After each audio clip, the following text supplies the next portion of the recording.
I was far from home, and the spell of the eastern sea was upon me. In the twilight I heard it pounding on the rocks, and I knew it lay just over the hill where the twisting willows wreathed against the clearing sky and the first stars of evening. And because my fathers had called me to the old town beyond, I pushed on through the shallow, new-fallen snow along the road that soared lonely up to where Aldebaran twinkled among the trees, on toward the very ancient town I had never seen but often dreamed of. It was the Yuletide, that men call Christmas, though they know in their hearts it is older than Bethlehem and Babylon, older than Memphis and mankind. It was the Yuletide, and I had come at last to the ancient sea town where my people had dwelt and kept festival in the elder time when festival was forbidden. Where also they had commanded their sons to keep festival once every century, that the memory of primal secrets might not be forgotten. Mine were an old people, and were old even when this land was settled 300 years before. And they were strange, because they had come as dark furtive folk from opiate southern gardens of orchids, and spoken another tongue before they learned the tongue of the blue-eyed fishes. And now they were scattered, and shared only the rituals of mysteries that none living could understand. I was the only one who came back that night to the old fishing town as legend bade, for only the poor and the lonely remember. Then beyond the hill's crest I saw Kingsport outspread frostily in the gloaming, snowy Kingsport with its ancient vanes and steeples, ridgepoles and chimney-pots, wharves and small bridges, willow trees and graveyards, endless labyrinths of steep, narrow, crooked streets, and dizzy church-crowned central peak that time durst not touch, ceaseless mazes of colonial houses piled and scattered at all angles and levels like a child's disordered blocks, antiquity hovering on grey wings over winter-whitened gables and gambrel roofs, fanlights and small paned windows one by one gleaming out in the cold dusk to join Orion and the archaic stars. And against the rotting wharves the sea pounded, the secretive, immemorial sea out of which the people had come in the elder time. Beside the road at its crest a still higher summit rose, bleak and windswept, and I saw that it was a burying ground where black gravestones stuck ghoulishly through the snow like the decayed fingernails of a gigantic corpse. The printless road was very lonely, and sometimes I thought I heard a distant horrible creaking as of a gibbet in the wind. They had hanged 4 kinsmen of mine for witchcraft in 1692, but I did not know just where. As the road wound down the seaward slope I listened for the merry sounds of a village at evening, but did not hear them. Then I thought of the season, and felt that these old Puritan folk might well have Christmas customs strange to me, and full of silent hearthside prayer. So after that I did not listen for merriment or look for wayfarers, but kept on down past the hushed lighted farmhouses and shadowy stone walls to where the signs of ancient shops and sea taverns creaked in the salt breeze, and the grotesque knockers of pillared doorways glistened along deserted, unpaved lanes in the light of little, curtained windows. I had seen maps of the town, and knew where to find the home of my people. It was told that I should be known and welcomed, for village legend lives long, so I hastened through Back Street to Circle Court, and across the fresh snow on the one full flagstone pavement in the town, to where Green Lane leads off behind the market house. The old maps still held good, and I had no trouble, though at Arkham they must have lied when they said the trolleys ran to this place, since I saw not a wire overhead. Snow would have hid the rails in any case. I was glad I had chosen to walk, for the white village had seemed very beautiful from the hill, and now I was eager to knock at the door of my people, the 7th house on the left in Green Lane, with an ancient peaked roof and jutting second story, all built before 1650. There were lights inside the house when I came upon it, and I saw from the diamond window panes that it must have been kept very close to its antique state. The upper part overhung the narrow grass-grown street and nearly met the overhanging part of the house opposite, so that I was almost in a tunnel, with the low stone doorstep wholly free from snow. There was no sidewalk, but many houses had high doors reached by double flights of steps with iron railings. It was an odd scene, and because I was strange to New England I had never known its like before. Though it pleased me, I would have relished it better if there had been footprints in the snow, and people in the streets, and a few windows without drawn curtains. When I sounded the archaic iron knocker I was half afraid, Some fear had been gathering in me, perhaps because of the strangeness of my heritage, and the bleakness of the evening, and the queerness of the silence in that aged town of curious customs. And when my knock was answered I was fully afraid, because I had not heard any footsteps before the door creaked open. But I was not afraid long, for the gowned, slippered old man in the doorway had a bland face that reassured me. And though he made signs that he was dumb, he wrote a quaint and ancient welcome with the stylus and wax tablet he carried. He beckoned me into a low, candle-lit room with massive exposed rafters and dark, stiff, sparse furniture of the 17th century. The past was vivid there, for not an attribute was missing.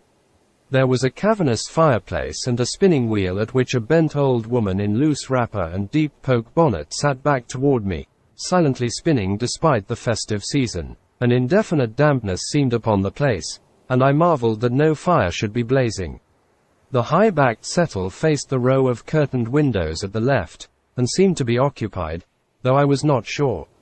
I did not like everything about what I saw, and felt again the fear I had had. This fear grew stronger from what had before lessened it, for the more I looked at the old man's bland face the more its very blandness terrified me. The eyes never moved, and the skin was too like wax. Finally I was sure it was not a face at all, but a fiendishly cunning mask. But the flabby hands, curiously gloved, wrote genially on the tablet and told me I must wait a while before I could be led to the place of festival.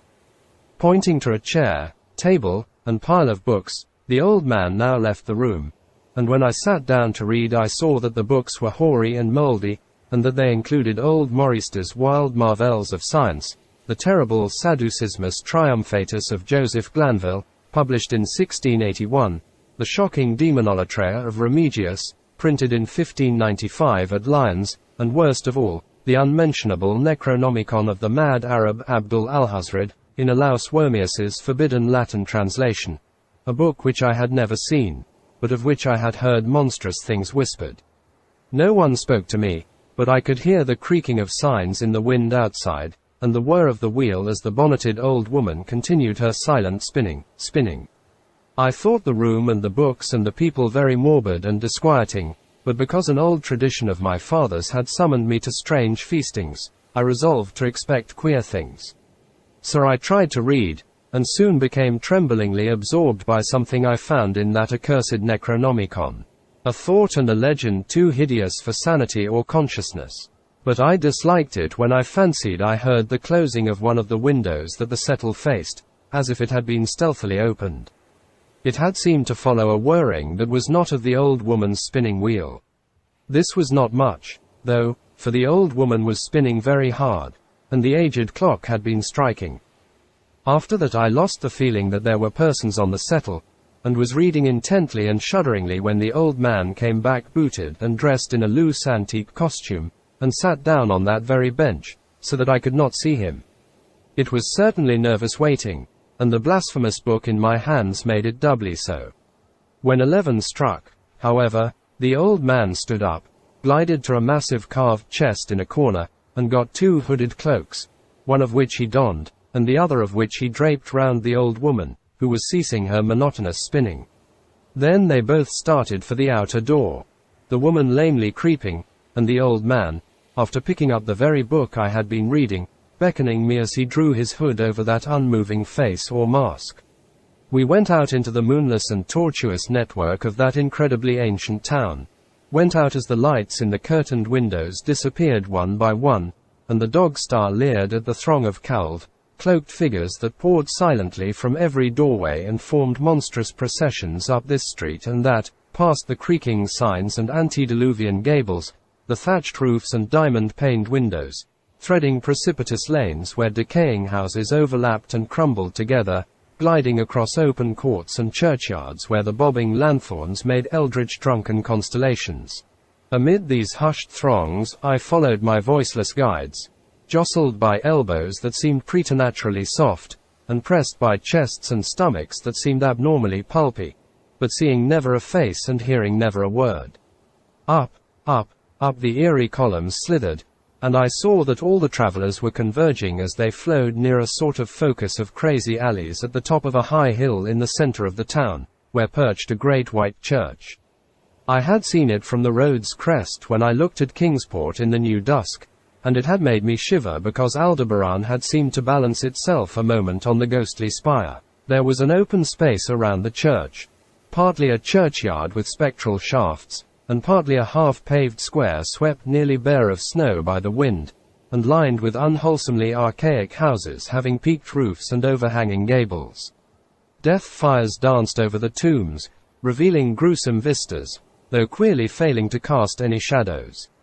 Past the churchyard, where there were no houses, I could see over the hill's summit and watch the glimmer of stars on the harbour, though the town was invisible in the dark.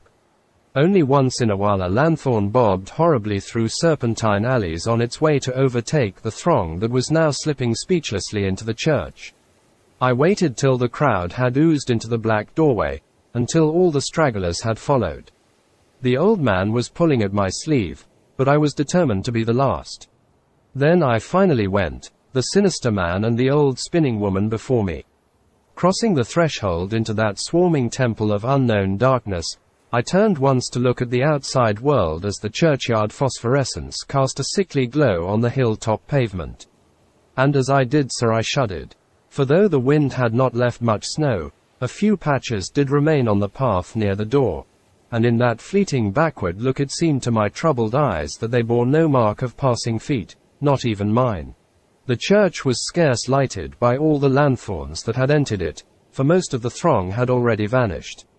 They had streamed up the aisle between the high white pews to the trap door of the vaults, which yawned loathsomely open just before the pulpit, and were now squirming noiselessly in. I followed dumbly down the foot-worn steps and into the dank, suffocating crypt. The tale of that sinuous line of night marchers seemed very horrible, and as I saw them wriggling into a venerable tomb, they seemed more horrible still. Then I noticed that the tomb's floor had an aperture down which the throng was sliding, and in a moment we were all descending an ominous staircase of rough-hewn stone, a narrow spiral staircase damp and peculiarly odorous, that wound endlessly down into the bowels of the hill past monotonous walls of dripping stone blocks and crumbling mortar. It was a silent, shocking descent, and I observed after a horrible interval that the walls and steps were changing in nature, as if chiseled out of the solid rock. What mainly troubled me was that the myriad footfalls made no sound and set up no echoes. After more eons of descent, I saw some side passages or burrows leading from unknown recesses of blackness to this shaft of nighted mystery. Soon they became excessively numerous, like impious catacombs of nameless menace, and the pungent odor of decay grew quite unbearable. I knew we must have passed down through the mountain and beneath the earth of Kingsport itself, and I shivered that a town should be so aged and maggoty with subterraneous evil. Then I saw the lurid shimmering of pale light, and heard the insidious lapping of sunless waters. Again I shivered, for I did not like the things that the night had brought, and wished bitterly that no forefather had summoned me to this primal rite. As the steps and the passage grew broader, I heard another sound, the thin, whining mockery of a feeble flute, and suddenly there spread out before me the boundless vista of an inner world, a vast fungus shore litten by a belching column of sick greenish flame and washed by a wide oily river that flowed from abysses frightful and unsuspected to join the blackest gulfs of immemorial ocean. Fainting and gasping, I looked at that unhallowed Erebus of Titan toadstools, leprous fire, and slimy water, and saw the cloaked throngs forming a semicircle around the blazing pillar. It was the Yule rite, older than man and fated to survive him. The primal rite of the solstice and of spring's promise beyond the snows, the rite of fire and evergreen, light and music. And in the Stygian grotto I saw them do the rite, and adore the sick pillar of flame, and throw into the water handfuls gouged out of the viscous vegetation which glittered green in the chlorotic glare. I saw this, and I saw something amorphously squatted far away from the light, piping noisomely on a flute. And as the thing piped, I thought I heard noxious muffled flutterings in the fetid darkness where I could not see. But what frightened me most was that flaming column, spouting volcanically from depths profound and inconceivable, casting no shadows as healthy flames should, and coating the nitrous stone above with a nasty, venomous verdigris. For in all that seething combustion no warmth lay, but only the clamminess of death and corruption. The man who had brought me now squirmed to a point directly beside the hideous flame, and made stiff ceremonial motions to the semicircle he faced. At certain stages of the ritual they did grovelling obeisance, especially when he held above his head that abhorrent Necronomicon he had taken with him, and I shared all the obeisances because I had been summoned to this festival by the writings of my forefathers. Then the old man made a signal to the half-seen flute player in the darkness, which player thereupon changed its feeble drone to a scarce louder drone in another key, precipitating as it did so a horror unthinkable and unexpected. At this horror I sank nearly to the lichened earth, transfixed with a dread not of this nor any world, but only of the mad spaces between the stars. Out of the unimaginable blackness beyond the gangrenous glare of that cold flame, out of the Tartarian leagues through which that oily river rolled uncanny, unheard, and unsuspected, there flopped rhythmically a horde of tame, trained, hybrid-winged things that no sound eye could ever wholly grasp, or sound brain ever wholly remember. They were not altogether crows, nor moles, nor buzzards, nor ants, nor vampire bats, nor decomposed human beings, but something I cannot and must not recall. They flopped limply along, half with their webbed feet and half with their membranous wings, and as they reached the throng of celebrants the cowled figures seized and mounted them, and rode off one by one along the reaches of that unlighted river, into pits and galleries of panic where poison springs feed frightful and undiscoverable cataracts. The old spinning woman had gone with the throng, and the old man remained only because I had refused when he motioned me to seize an animal and ride like the rest. I saw when I staggered to my feet that the amorphous flute player had rolled out of sight, but that two of the beasts were patiently standing by. As I hung back, the old man produced his stylus and tablet and wrote that he was the true deputy of my fathers who had founded the Yule worship in this ancient place, that it had been decreed I should come back, and that the most secret mysteries were yet to be performed. He wrote this in a very ancient hand, and when I still hesitated he pulled from his loose robe a seal ring and a watch, both with my family arms, to prove that he was what he said. But it was a hideous proof, because I knew from old papers that that watch had been buried with my great-great-great-great-grandfather in 1698. Presently the old man drew back his hood and pointed to the family resemblance in his face, but I only shuddered, because I was sure that the face was merely a devilish waxen mask. The flopping animals were now scratching restlessly at the lichens, and I saw that the old man was nearly as restless himself. When one of the things began to waddle and edge away, he turned quickly to stop it, so that the suddenness of his motion dislodged the waxen mask from what should have been his head. And then, because that nightmare's position barred me from the stone staircase down which we had come, I flung myself into the oily underground river that bubbled somewhere to the caves of the sea, flung myself into that putrescent juice of earth's inner horrors before the madness of my screams could bring down upon me all the charnel legions these pest gulfs might conceal.